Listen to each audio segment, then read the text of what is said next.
2020년 봄 전국의 코로나 확진자 수가 폭증하던 시기 TV에서는 사회적 거리두기 강화가 흘러나오고 있었습니다.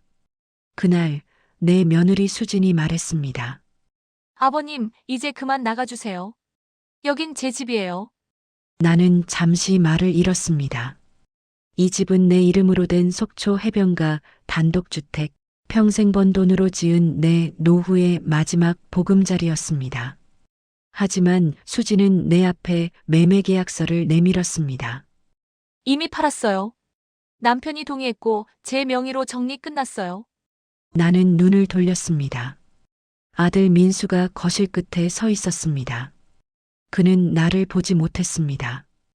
고개를 숙인 채 아버지 그냥 잠깐 다른 데서 계세요. 나중에 이야기해요. 그 한마디가 내 심장을 찢었습니다. 그때까진 몰랐습니다. 그날이 바로 내 인생의 마지막 아버지로 불리던 날이었다는 걸. 바다가 보이는 창가에 앉아 있습니다. 속초 앞바다는 오늘도 잔잔합니다. 파도 소리만이 이 빈 펜션을 채웁니다. 나는 이 집을 지을 때만 해도 행복했습니다. 아들 민수가 손자들을 데리고 명절마다 올 거라 믿었습니다. 하지만 이제 그 믿음은 사라졌습니다. 지난 설에도 민수는 오지 않았습니다. 아버지, 처가에 먼저 가봐야 해서요. 죄송해요. 전화 한 통이 전부였습니다. 나는 대답했습니다. 그래, 알았다. 조심해서 다녀와라. 끊고 나서 한참을 창밖만 바라봤습니다. 나는 1993년부터 속초중앙중학교에서 수학을 가르쳤습니다. 30년 동안 교단에 섰습니다. 아내는 민수가 초등학교 5학년 때 교통사고로 세상을 떠났습니다. 그때부터 나는 아버지이자 어머니였습니다. 아빠, 나 학원 보내줘. 친구들은 다 다니는데. 그래, 보내줄게. 걱정하지 마. 월급의 반을 아들 교육비에 썼습니다. 나는 점심을 거르는 날이 많았습니다. 학교 매점에서 빵 하나로 때우곤 했습니다. 선생님들이 물었습니다. 강 선생님, 요즘 다이어트 하세요? 나는 웃으며 대답했습니다. 네, 건강 관리 좀 하려고요. 그렇게 키운 아들이 서울대 경영학과에 합격했습니다.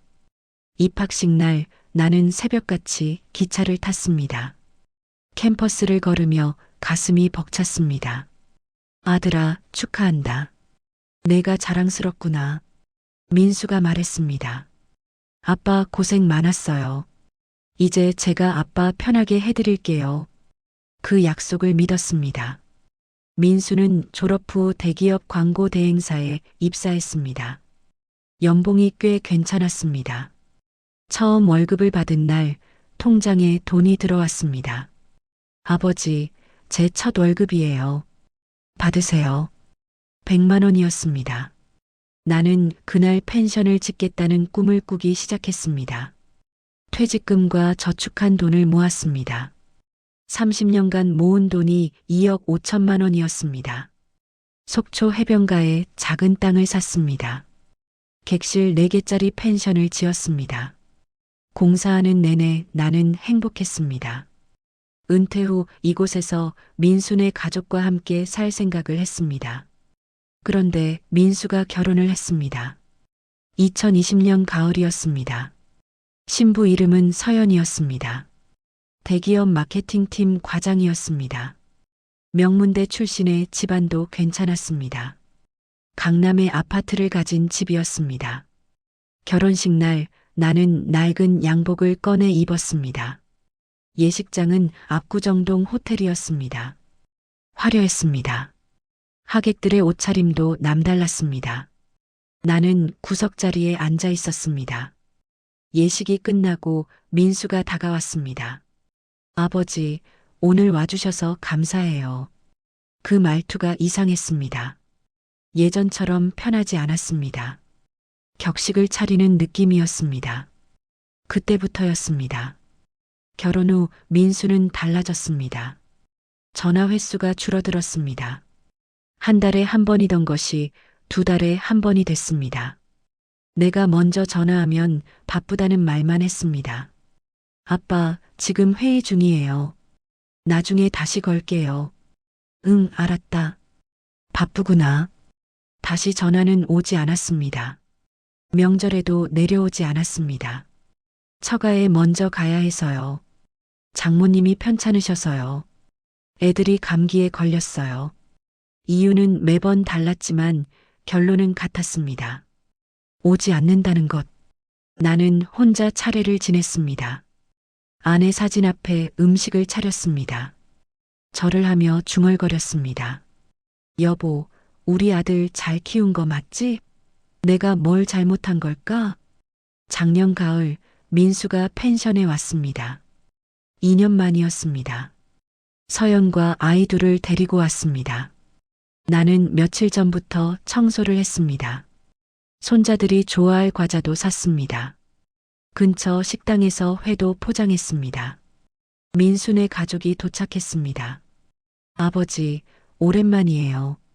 서연이 인사를 했습니다. 표정이 차가웠습니다. 억지로 웃는 것 같았습니다. 저녁을 먹으며 민수가 말했습니다. 아버지, 이 펜션 관리가 힘드시죠? 아니다. 괜찮아. 혼자 사시기엔 너무 큰 것 같은데요. 서연이 끼어들었습니다. 아버지, 요즘 펜션 운영이 잘 되세요? 그냥저냥이지. 비수기라 손님이 적긴 하다. 그럼 적자 아닌가요? 민수가 말을 이었습니다. 아버지, 차라리 이 집을 파시는 게 어때요? 서울에 작은 아파트 하나 사서 편하게 사세요. 여기가 좋아서 지은 집인데 왜 팔아? 하지만 혼자 사시기엔. 그날 밤 나는 잠을 이루지 못했습니다. 벽 너머로 민수와 서연의 목소리가 들렸습니다. 당신 장인어른한테 팔라고 좀 더 강하게 말해봐요. 알았어. 천천히 설득할게. 이 집 팔면 강남에 투자하는 거 잊지 마요. 가슴이 무너져 내렸습니다. 이틀 후 민수네 가족은 떠났습니다. 아버지, 건강 챙기세요. 또 올게요. 빈말이라는 걸 알았습니다. 그날 이후 더 이상 연락이 없습니다. 이제 석 달째입니다. 나는 오늘도 창가에 앉아 바다를 봅니다. 파도는 밀려왔다가 다시 빠져나갑니다. 내 인생도 그런 것인지 모릅니다. 아들을 위해 모든 것을 쏟아부었지만 결국 혼자 남았습니다. 휴대폰을 듭니다. 민수의 번호를 누르려다가 멈춥니다. 그냥 기다리기로 합니다. 아들이 먼저 전화하기를, 아들이 돌아오기를. 하지만 어쩌면 그날은 오지 않을지도 모릅니다. 창밖으로 해가 집니다. 펜션 마당에 그림자가 길게 늘어집니다. 나는 그 그림자처럼 점점 더 길어지는 외로움 속에 앉아 있습니다. 내일은 무슨 일이 생길까요? 아직은 모릅니다. 하지만 뭔가 변해야 한다는 것만은 압니다. 이대로는 안 된다는 것을요. 봄이 왔습니다. 펜션 마당에 개나리가 폈습니다. 나는 아침마다 마당을 쓸었습니다. 혹시라도 손님이 올까 싶어서였습니다. 하지만 코로나 이후 예약은 뚝 끊겼습니다. 4월 어느 날 오후 휴대폰이 울렸습니다. 모르는 번호였습니다. 문자였습니다. 강민철 선생님, 속초 해변 펜션 매매 계약금 입금 확인했습니다. 잔금 일정은 다음 주 목요일 오전 10시로 잡으시죠? 다음 부동산 김 과장. 손에서 휴대폰이 미끄러졌습니다.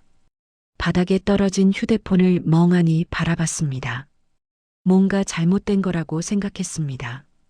다시 문자를 읽었습니다. 계약금, 잔금, 매매. 단어들이 눈앞에서 흔들렸습니다. 나는 떨리는 손으로 다음 부동산에 전화를 걸었습니다.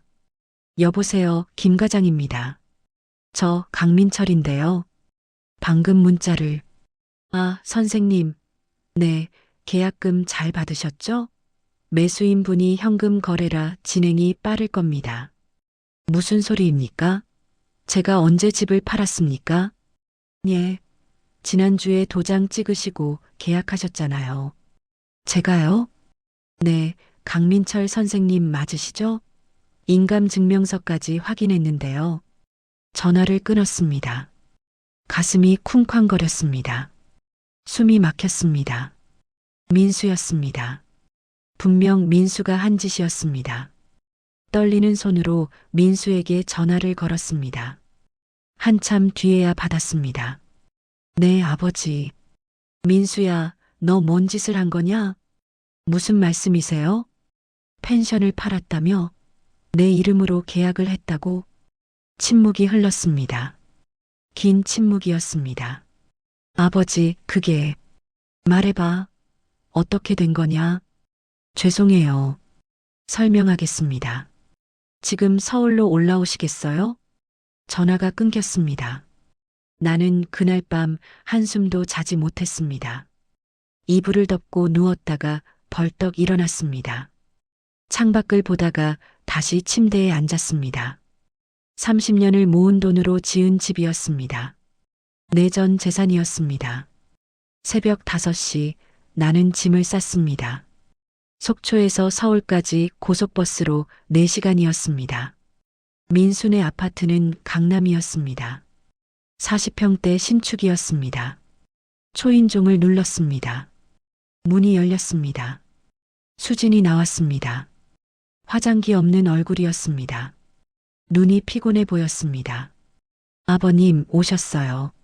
민수 있나? 안에 계세요. 들어오세요. 거실에 민수가 소파에 앉아 있었습니다. 노트북을 보고 있었습니다. 나를 보더니 노트북을 덮었습니다. 아버지, 설명부터 해라. 지금 당장. 민수가 한숨을 쉬었습니다. 이마에 손을 얹었습니다. 한참을 그렇게 있다가 입을 열었습니다. 작년에 회사 구조조정이 있었어요. 제 팀이 통째로 없어졌어요. 그래서 지금 프리랜서로 일하고 있어요. 수입이 불규칙해요. 그게 내 집을 파는 이유가 되냐? 수진이 끼어들었습니다. 아버님, 저희가 대출을 너무 많이 받았어요. 이자만 월 300만 원이에요. 그래서 내 집을 판 거냐? 내 허락도 없이? 아버님, 어차피 혼자 사시잖아요. 그 말에 뭔가 끊어지는 소리가 들렸습니다. 가슴속 깊은 곳에서 무언가가 부서졌습니다. 어차피 혼자 산다고? 죄송해요. 그런 뜻이 아니라. 그럼 무슨 뜻이냐? 혼자 사니까 집이 필요 없다는 거냐? 민수가 일어났습니다. 아버지, 진정하세요.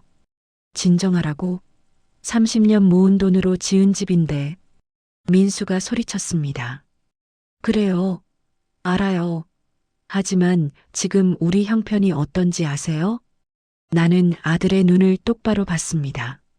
그 눈에는 미안함이 없었습니다. 변명만 가득했습니다. 형편이 어려우면 나한테 말을 했어야지. 왜 몰래 했냐? 말씀드려도 도와주실 수 없잖아요. 그건 내가 판단할 일이 아니다. 수진이 차를 내왔습니다. 테이블에 찻잔을 놓으며 말했습니다. 아버님, 이해해 주세요. 저희도 살아야 해요. 내 집을 팔아서? 네. 그 집은 아버님 혼자 쓰시기엔 너무 크잖아요. 관리도 힘드시고. 나는 찻잔을 밀어냈습니다. 차가 테이블에 쏟아졌습니다. 너희들, 내가 그 집을 왜 지었는지 알기나 하냐? 민수 너랑 손주들이랑 같이 살려고 지은 집이다. 명절 때마다 오라고, 여름휴가 때 오라고 지은 집이란 말이다. 민수가 고개를 숙였습니다. 수지는 쏟아진 차를 닦았습니다. 표정이 차가웠습니다. 그런데 너희는 한 번도 안 왔잖아. 2년에 딱 한 번, 그것도 집 팔라고 설득하러 온 거였고. 아버지, 이제야 알겠다. 너희한테 나는 그냥 돈줄이었구나. 쥐어짤 수 있으면 쥐어짜고 필요하면 갖다 쓰는. 경찰서에 갔습니다. 문서 위조로 고소하려고 했습니다. 경찰관이 서류를 보더니 고개를 저었습니다. 아드님이 위임장을 위조한 게 아니라 아버님 인감도장을 사용한 거죠? 그렇습니다. 인감도장을 아드님이 보관하고 계셨나요? 네. 그럼 법적으로는 위임받은 것으로 볼 수 있습니다. 가족 간 거래는 입증이 어려워요. 변호사를 찾아갔습니다. 상담료 10만 원을 내고 앉았습니다. 소송을 하셔도 이기기 어렵습니다. 매매 계약서에 서명이 되어 있고 계약금도 이미 입금됐으니까요. 하지만 제 동의 없이 아드님께서 인감도장을 정당하게 보관하고 계셨다면 대리권이 있다고 볼 수 있어요. 법원도 가족 간 분쟁은 되도록 민사로 해결하라고 권합니다. 모든 문이 닫혔습니다. 속초로 돌아왔습니다. 빈 펜션이 나를 맞았습니다. 하지만 이제 이곳은 내 집이 아니었습니다. 다음 주면 새 주인이 올 것입니다. 거실 소파에 앉았습니다. 창밖으로 해가 지고 있었습니다. 바다가 붉게 물들었습니다. 30년을 모아서 지은 집, 은퇴 후 여생을 보내려던 집, 아들과 손주들과 함께 살려던 집, 다 빼앗겼습니다. 내 아들에게. 그날 밤 나는 펜션 마당에 서 있었습니다. 별이 쏟아질 듯 밝았습니다. 파도 소리가 귓가에 울렸습니다. 문득 생각했습니다. 이대로 끝낼 수는 없다. 아직 뭘 할 수 있을지 몰랐습니다. 하지만 한 가지는 확실했습니다. 이대로 무너질 수는 없다는 것. 호주머니에서 휴대폰을 꺼냈습니다. 오래된 동창 이름을 찾았습니다. 법무사 박종수, 대학 동기였습니다. 전화를 걸었습니다. 여보세요?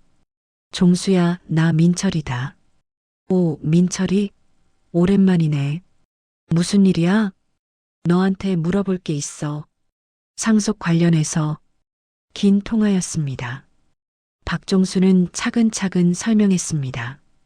유언장, 상속 배제, 유류분 반환 청구.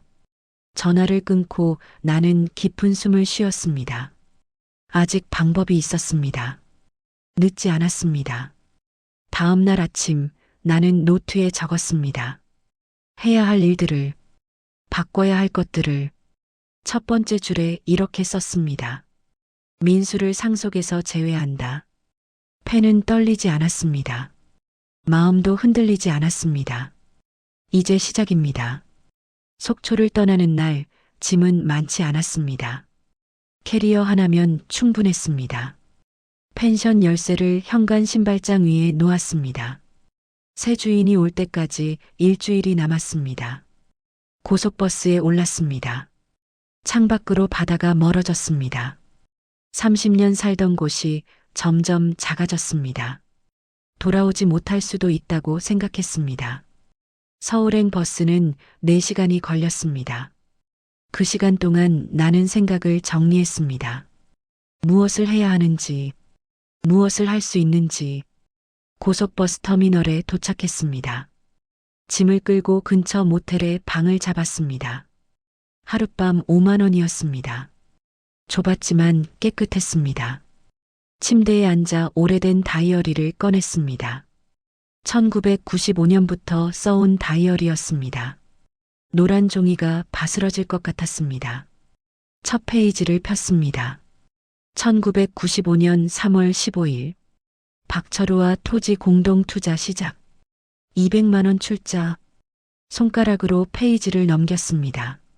1998년 8월 3일 속초 외곽 토지 매입. 500만 원.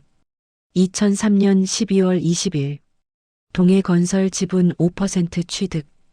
2010년 6월 10일 법인 전환.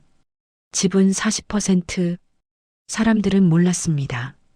나를 그냥 가난한 교사로 알았습니다. 민수도 몰랐습니다. 아내가 죽고 나서 나는 더 조용히 살았습니다. 월급의 반은 민수 교육비로 썼습니다. 나머지 반은 투자했습니다. 작은 돈이었지만 꾸준했습니다. 20년이 흐르자 그 돈이 불어났습니다.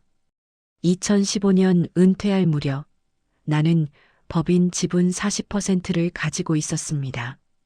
동해건설은 속초와 강릉 지역 소규모 건설사였습니다. 연 매출 50억 정도였습니다. 크지 않았지만 안정적이었습니다. 그런데 왜 민수에게 말하지 않았을까요? 나는 아들이 돈에 휘둘리지 않기를 바랐습니다. 스스로 힘으로 살아가기를 원했습니다. 그래서 가난한 척했습니다. 낡은 옷을 입고 다녔습니다. 펜션도 퇴직금으로 지은 척했습니다. 하지만 그게 착각이었습니다. 민수는 이미 돈에 휘둘리고 있었습니다. 아니, 돈보다 더 무서운 것에 휘둘리고 있었습니다. 욕심 많은 사람에게 다음 날 아침 전화를 걸었습니다. 박철우였습니다. 동해건설 대표였습니다. 여보세요, 민철이 형? 철우야, 서울 올라왔다. 왜요? 무슨 일이세요? 할 얘기가 있어. 만날 수 있나? 물론이죠. 언제 어디서 뵐까요? 우리는 강남역 근처 카페에서 만났습니다. 박철우는 여전히 단정했습니다. 회색 정장에 안경을 쓰고 있었습니다. 형, 오랜만입니다. 커피 드세요. 고맙다. 커피를 한 모금 마셨습니다. 쓰고 뜨거웠습니다. 형, 무슨 일이세요? 전화 목소리가 심상치 않던데. 철우야, 우리 법인 지분 재조정할 때 됐지? 박철우가 커피잔을 내려놓았습니다. 표정이 굳었습니다. 갑자기 왜 그 얘기를 하세요? 내 지분 40% 아직 유효하지? 당연하죠. 형이 계속 보유하고 계시잖아요. 그 지분으로 할 수 있는 일이 뭐가 있나? 박철우가 눈을 가늘게 떴습니다. 뭔가 눈치챈 표정이었습니다. 형, 무슨 일 있으세요? 나는 천천히 말했습니다. 민수 알지? 네, 따님. 아니, 아드님. 그 아들이 내 집을 팔아먹었어. 박철우의 얼굴이 굳었습니다. 속초 펜션 말씀이세요? 그래. 내 도장 몰래 써서 계약했어. 계약금도 받았고. 형? 그게 무슨 며느리가 주도한 것 같아. 수진이라고 대기업 다닌다더라. 박철우가 무언가 생각하더니 휴대폰을 꺼냈습니다. 몇 번 화면을 넘기더니 나에게 보여줬습니다. 형, 혹시 이 사람 아닙니까? 사진이었습니다. 회사 홈페이지 조직도였습니다. 분양팀 이수진 팀장. 가슴이 철렁했습니다. 이 여자가 우리 회사에 있어요? 네. 작년에 스카우트 했습니다. 능력이 좋다고 해서. 뭘 하는데? 강릉 신축 아파트 분양 담당입니다. 올해 우리 회사 최대 프로젝트예요. 나는 사진을 들여다봤습니다. 수진이었습니다. 환하게 웃고 있었습니다. 프로필 사진이었습니다. 경력 12년, 주요 실적 서울 강남 아파트 분양 성공.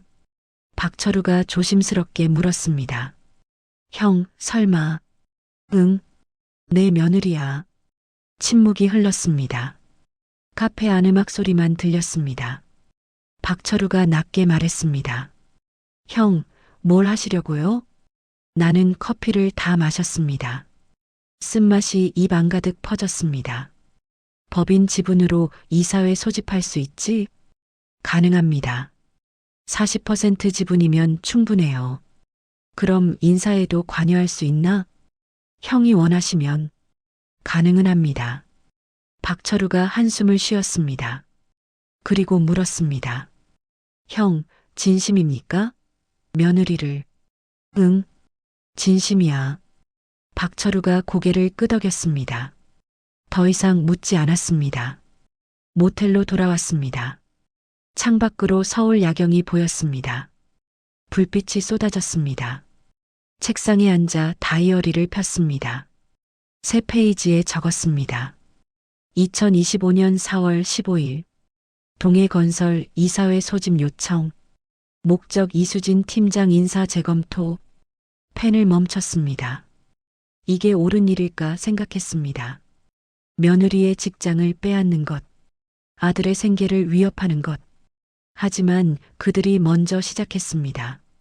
내 집을 빼앗았습니다. 내 신뢰를 짓밟았습니다. 나는 다시 펜을 들었습니다. 이건 복수가 아니다. 정당한 대가다. 휴대폰이 울렸습니다.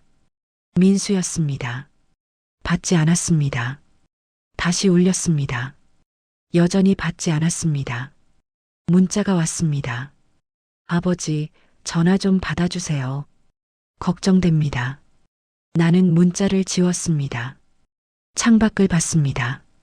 서울의 밤은 밝았습니다. 어둠이 없었습니다. 하지만 내 마음은 어두웠습니다. 내일부터 시작입니다. 박철우에게 정식 서류를 보낼 것입니다. 이사회가 열릴 것입니다. 수지는 알게 될 것입니다. 그때 민수는 어떤 표정을 지을까요? 수지는 뭐라고 할까요? 나는 그 순간이 두려우면서도 기다려졌습니다. 다이어리를 덮었습니다. 불을 껐습니다. 어둠 속에 누웠습니다. 내일은 새로운 시작입니다. 아니, 끝의 시작일지도 모릅니다. 일주일 후 나는 강남 오피스텔에 명함을 만들었습니다. 주식회사 서해개발 대표 김성호. 가짜 이름이었습니다. 가짜 회사였습니다. 하지만 명함은 진짜처럼 보였습니다. 박철우가 도왔습니다. 형, 이거 정말 하시는 겁니까? 응. 끝까지 간다. 알겠습니다. 그는 동해건설 강릉 분양 사무소에 전화를 걸었습니다. 이수진 팀장 있습니까? 대형 투자자 미팅 잡아주세요. 사흘 후 강릉 분양 사무소 유리문을 밀고 들어갔습니다. 깨끗했습니다. 대리석 바닥이 반짝였습니다. 벽에는 아파트 조감도가 걸려 있었습니다. 스카이뷰 레지던스 마이너스 당신의 꿈이 시작되는 곳. 직원이 다가왔습니다. 안녕하세요. 예약하신 분이신가요? 네. 서해개발 김성우입니다. 아, 네. 이쪽으로 오세요. 상담실로 안내받았습니다. 흰색 테이블과 가죽 소파가 있었습니다. 창밖으로 바다가 보였습니다. 문이 열렸습니다. 수진이 들어왔습니다. 정장 차림이었습니다. 화장이 진했습니다. 미소가 능숙했습니다. 나는 마스크를 쓰고 있었습니다. 모자도 눌렀었습니다. 그녀는 나를 알아보지 못했습니다. 안녕하세요, 대표님. 이수진입니다. 명함을 건넸습니다. 나도 가짜 명함을 내밀었습니다. 김성우입니다. 잘 부탁드립니다. 네, 대표님. 커피 드릴까요? 괜찮습니다. 수진이 자료를 펼쳤습니다. 아파트 평면도였습니다. 가격표였습니다. 분양 일정표였습니다. 저희 스카이뷰는 강릉 최고의 오션뷰를 자랑합니다. 84제곱미터 기준 5억 2천입니다. 비싸네요. 하지만 투자 가치가 확실합니다. 1년 내 30% 상승 예상됩니다. 그녀의 목소리는 달콤했습니다. 말투는 유창했습니다. 거짓말도 능숙했습니다. 나는 호주머니에서 녹음기를 켰습니다. 조용히, 들키지 않게. 수진 씨, 궁금한 게 있는데요. 네, 말씀하세요. 요즘 경기가 안 좋잖아요. 계약금 납부를 좀 유연하게 할 수 있나요? 수진이 주위를 둘러봤습니다. 문이 닫혀 있었습니다. 다른 직원은 없었습니다. 그녀가 낮게 말했습니다.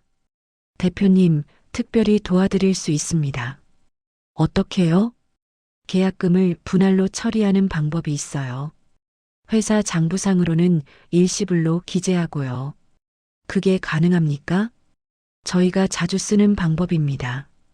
가슴이 뛰었습니다. 녹음이 잘 되고 있을까? 조금만 더. 수진 씨, 그럼 이런 건 어떻습니까? 기존 분양 대금에서 일부를 재계약금으로 전용하면 어떨까요? 수진이 잠깐 망설였습니다. 눈이 흔들렸습니다. 하지만 욕심이 이겼습니다. 대표님, 그것도 가능은 합니다. 회사는 모르죠? 저희 팀에서 자체적으로 처리하니까요. 그럼 다 그렇게 합니까? 네, 다들 그렇게 해요. 회사도 사실 알아요. 눈 감아주는 거죠. 딱 거기까지였습니다. 충분했습니다. 사무실을 나왔습니다. 주차장에서 마스크를 벗었습니다. 숨을 깊게 들이마셨습니다. 박철우에게 전화를 걸었습니다. 녹음 다 됐어. 형, 정말 하시는 겁니까? 응, 이제 시작이야. 다음 날, 박철우는 회사 감사팀에 제보했습니다. 익명이었습니다. 녹음 파일과 함께 3일 후 동해건설 본사 회의실 수진이 불려갔습니다. 감사팀 3명이 앉아 있었습니다. 법무팀 변호사도 있었습니다. 이수진 팀장님 앉으세요. 무슨 일이신가요? 감사팀장이 노트북을 열었습니다. 스피커에서 소리가 흘러나왔습니다. 기존 분양 대금에서 일부를 재계약금으로 전용하면 그것도 가능은 합니다. 회사는 모르죠? 저희 팀에서 자체적으로 처리하니까요. 수진의 얼굴이 하얗게 질렸습니다.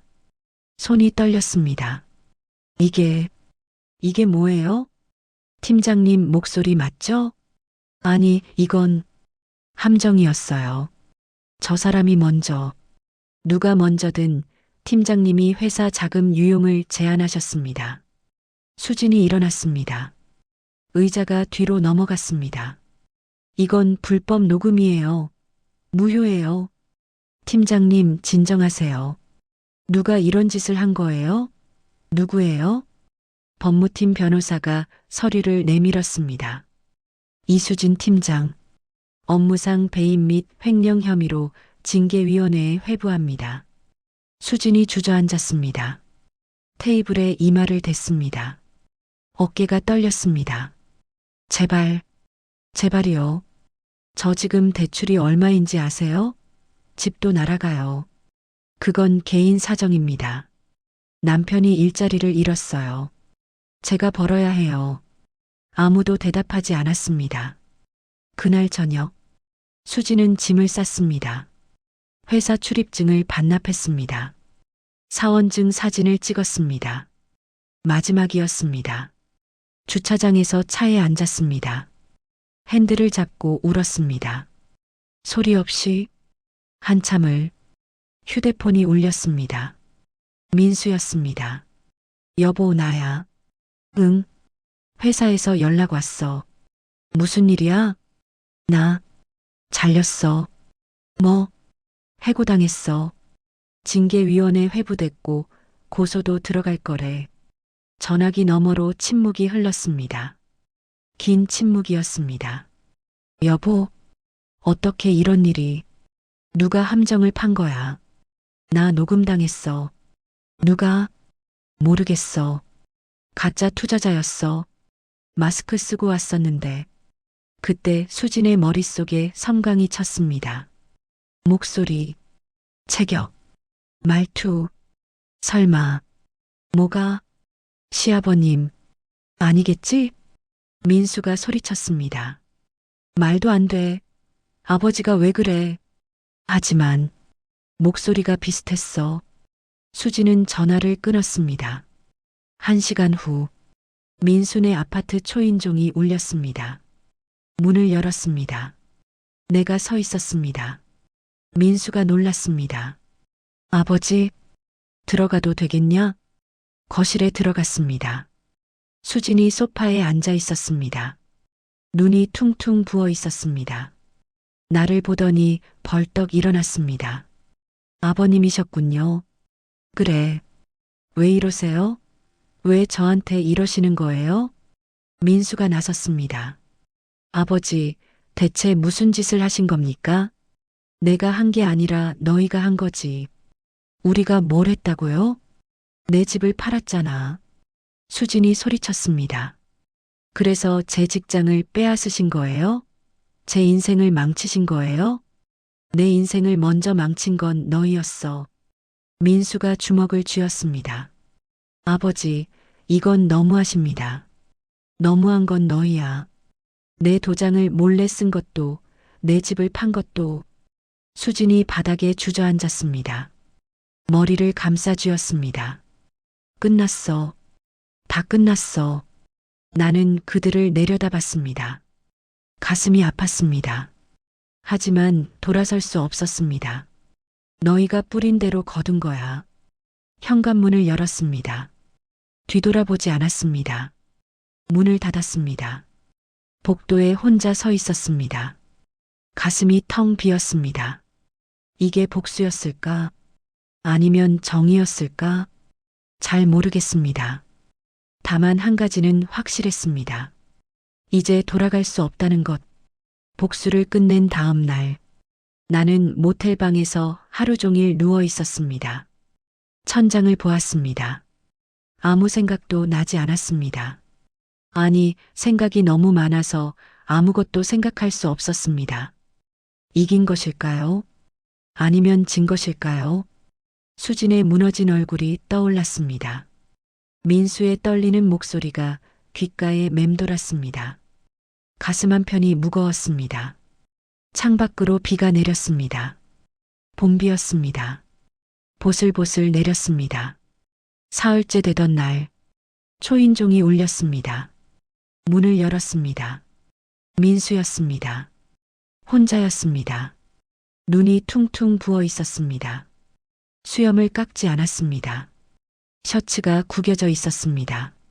아버지, 나는 문을 열어줬습니다. 그가 들어왔습니다. 방 한가운데 서서 어찌할 바를 몰랐습니다. 앉아라. 민수가 침대 모서리에 앉았습니다. 고개를 숙였습니다. 손을 무릎에 올렸습니다.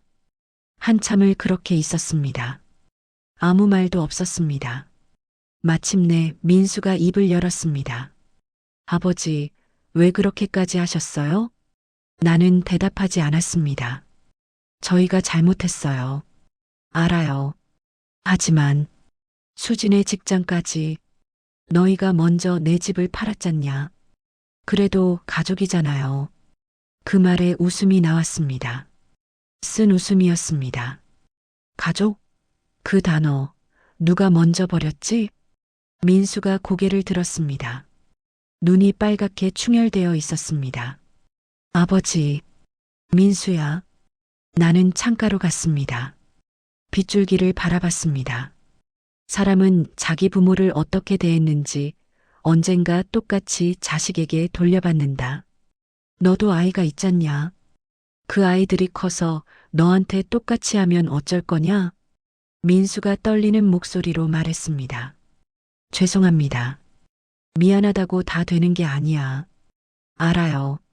하지만 민수가 울먹였습니다. 어깨가 떨렸습니다. 아버지, 저 정말 후회해요. 매일 후회해요. 나는 돌아보지 않았습니다. 돌아보면 무너질 것 같았습니다. 민수야, 이제 가거라. 아버지, 가. 그리고 내 삶을 똑바로 살아. 부끄럽지 않게. 민수가 일어났습니다. 문 쪽으로 걸어갔습니다. 문 손잡이를 잡았습니다. 아버지, 다시는 못 뵙는 건가요? 나는 대답하지 않았습니다. 문이 닫혔습니다. 혼자 남았습니다. 비는 여전히 내렸습니다. 일주일 후 나는 속초로 돌아갔습니다. 펜션은 이미 새 주인이 들어와 있었습니다. 멀리서 바라만 봤습니다. 마당에 아이들이 뛰어놀고 있었습니다. 웃음소리가 들렸습니다. 새 주인은 젊은 부부였습니다. 행복해 보였습니다. 나는 그곳을 떠났습니다. 박철우에게 전화를 걸었습니다. 철우야, 나야. 형, 어디 계세요? 속초에 있어. 부탁이 하나 있는데. 말씀하세요. 회사 지분 일부를 처분하고 싶어.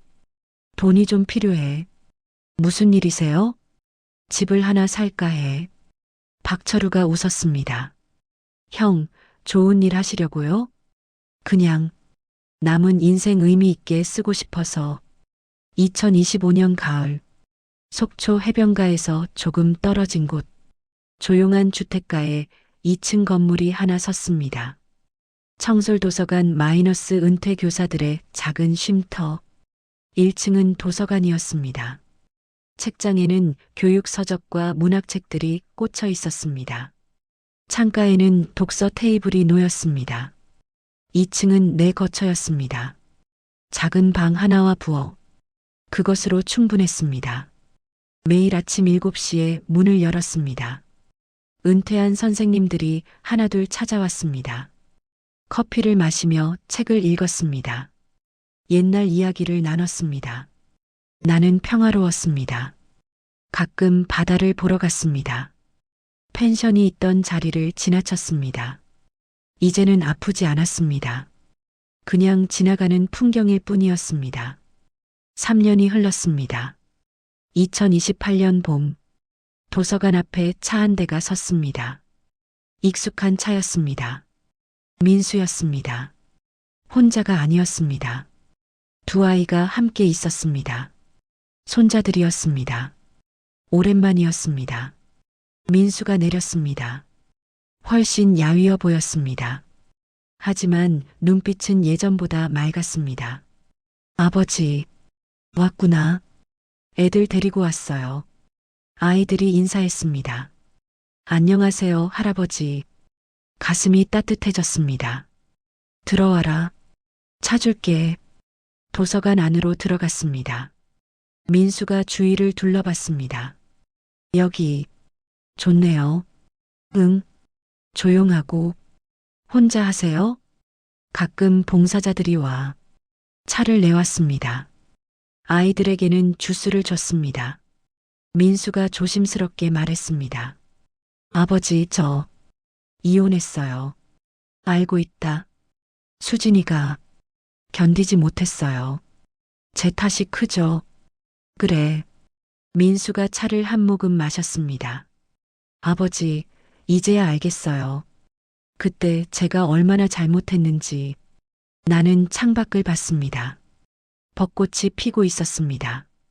늦었지만 아직 기회는 있다. 내 아이들에겐 그런 부끄러운 아버지 모습 물려주지 말아라. 민수가 고개를 끄덕였습니다. 눈가가 붉어졌습니다. 네, 아버지. 아이들이 책장을 구경했습니다. 그림책을 꺼내 보았습니다. 웃음소리가 들렸습니다. 민수가 물었습니다. 아버지, 가끔 놀러 와도 될까요? 그래. 오너라. 애들이 할아버지 보고 싶어 해요. 나는 미소 지었습니다. 나도 보고 싶었다. 저녁이 되었습니다. 민수네는 돌아갔습니다. 손을 흔들며 떠났습니다. 나는 2층으로 올라갔습니다. 베란다에 섰습니다. 해가 지고 있었습니다. 바다가 붉게 물들었습니다. 파도 소리가 들렸습니다. 바람이 불었습니다. 가슴이 편안했습니다. 복수는 아무것도 채워주지 못했습니다. 하지만 시간은 많은 것을 치유했습니다. 용서는 어렵지만 불가능하지 않았습니다. 민수는 변했습니다. 늦었지만 깨달았습니다. 그것만으로도 다행이었습니다. 나는 노트를 꺼냈습니다. 펜을 들었습니다. 적었습니다. 인생은 길다. 미움도 지나가고 아픔도 흐른다. 남는 건 결국 사람이다. 노트를 덮었습니다. 내일도 도서관 문을 열 것입니다. 책을 정리할 것입니다. 차를 끓일 것입니다. 누군가를 기다릴 것입니다. 그리고 가끔, 아주 가끔, 민수가 아이들을 데리고 올 것입니다. 그것으로 충분합니다. 별이 뜨기 시작했습니다. 하나, 둘, 밤하늘에 불이 켜졌습니다. 나는 그 별들을 바라봤습니다. 오래오래